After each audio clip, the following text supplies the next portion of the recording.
Buongiorno everyone. I hope you all had a lovely Halloween and hopefully tomorrow's not a fucking horror show. West Ham United away. Not particularly looking forward to this one, to be honest, because we've been here in the past. I remember last year, it was about this time when it was November and we hadn't won a game all season. Finally got one win, then a few started coming. I think we were unbeaten in 4 games, 3 wins on the bounce before hosting West Ham at home.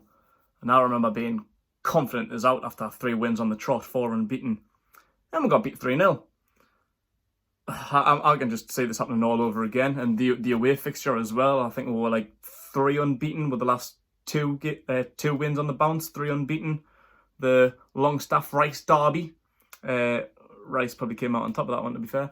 But I went into that one with held high, thinking we were going to get at least a point out of it. Should have got a good result.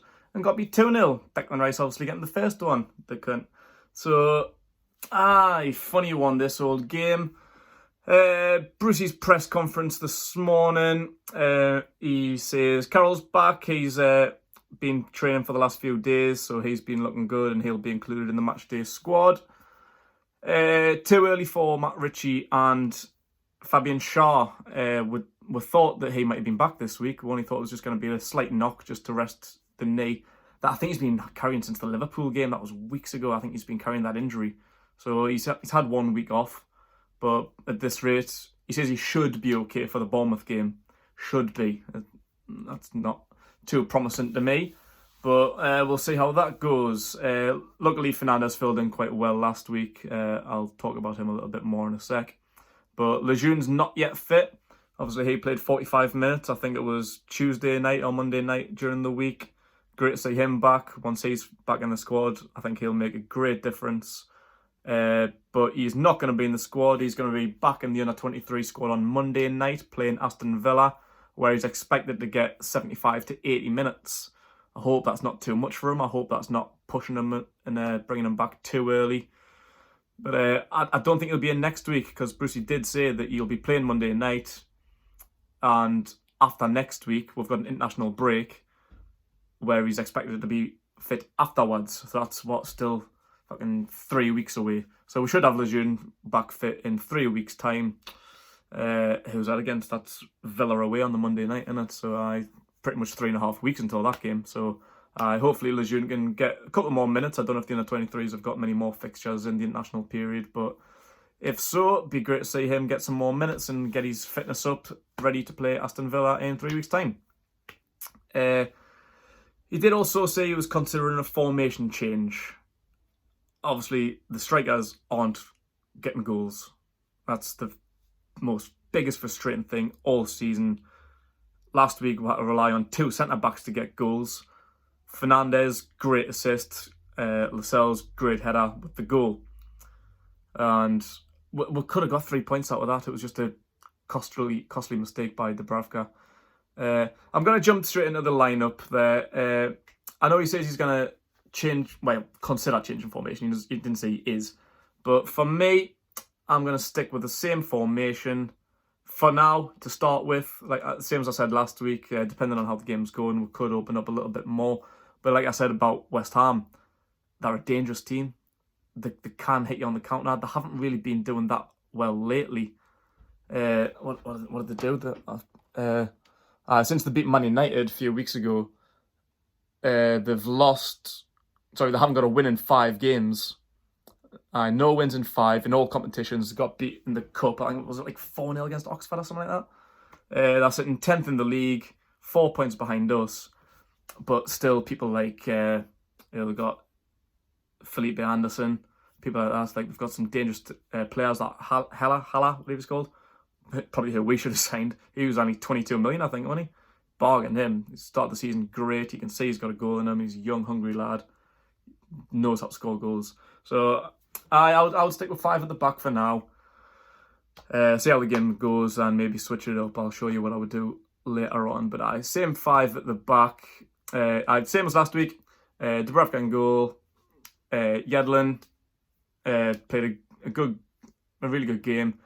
And I've seen some people giving Yedlin a bit of stick, saying he should have shouted on Dubravka to leave the cross that came in, the cross went to the goal.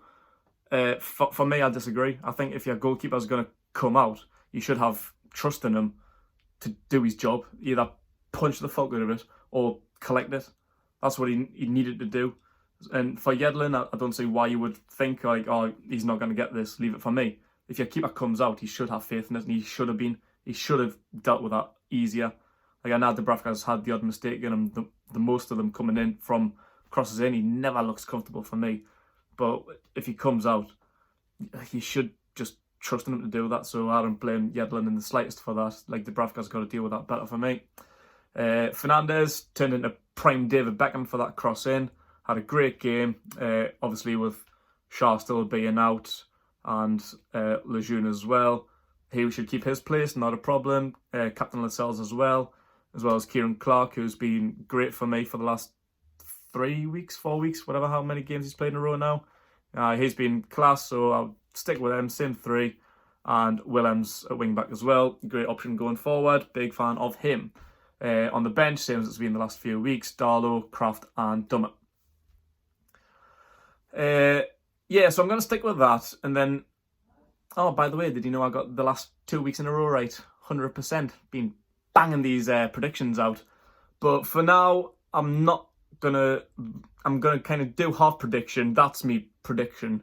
And for the rest, it's more fantasy, more like what I would like to see. Like, I don't know what the odds are on this happening. Probably slim to out, really, but I'm going to go with it. I'm going to bang Hayden straight in. He's back now after his 3-game suspension, so I would love to see Hayden back in. Class player, always gives 110%. Sometimes a little bit too much when he gets into them fucking tackles, like. But alongside him, I would start Shelvey. When he came on last week, he was pinging them balls forward to Dwight Gale. Sometimes a little bit too willy-nilly. He's just getting the ball in John Smith advert, fucking Peter Kay banging them up. But a couple of them pulled off. A couple of them were kind of good passes, and I think we're half been missing that. If we go with someone like Dwight Gale up top, someone who was a little bit more nimble and more likely to get in positions behind the back four more than what Joelinton is, I would put Shelvey in. Matty Longstaff on the bench. Can come on, can cause damage. He's a really, really good player. He hasn't done nothing wrong for me. But since he like kind of like peaked a bit against Man United, and we've been kind of like throwing all our trust in him, which I didn't want to do. You don't want to put too much pressure on a young lad's shoulders like that because they can crumble. He had good games against Chelsea and Wolves. He didn't set the world on fire. But so just for this game, I would give Shelvey a shot. See if he can open up West Ham's defence, and then bring Longstaff on. Maybe he's after like the hour, 70-minute mark, something like that. He's obviously a fantastic option to have. Obviously, Sir Maximin, he's got to start every week. Most dynamic player, unbelievable. Love seeing him. But here's where I'm going to switch it up the most. I'm going to start Atsu on the left. I think when he comes on, I think he just gives more than what Almiron does. Obviously, we've lost trust in Almiron, really. And I think what we did last season, like me and Renty said it about this time last year, when like Perez was going through a bit of a dodgy spell, drop him, because he always does well when he's in like a bit of a huff. He comes on to prove a point. It's like a little like kid hiding his toys at the pram. Like, that's maybe what you need to do with Almiron. Like, drop him, make him realise that you're not all that. Like, yeah, you were record signing at the time, but yes, your place isn't solidified. If you drop him, make him shit himself, hopefully you can bring him on with maybe like 10-20 minutes left to go, or start him in the next game, and hopefully that'll hire boot right up his arse, and he'll change his game and start putting in a little bit more. It's not as if his performances are bad, he's just fucking frustrating. He just needs a goal in him. And if you can bring him on, obviously he's quick, energetic. If you bring him on against tired legs, against like West Ham defenders, but any defender, he'll cause you so much damage. Obviously, if he's on a bright spark with a boot up his arse, bring him on for 10 minutes with his pace and fresh legs against some tired legs.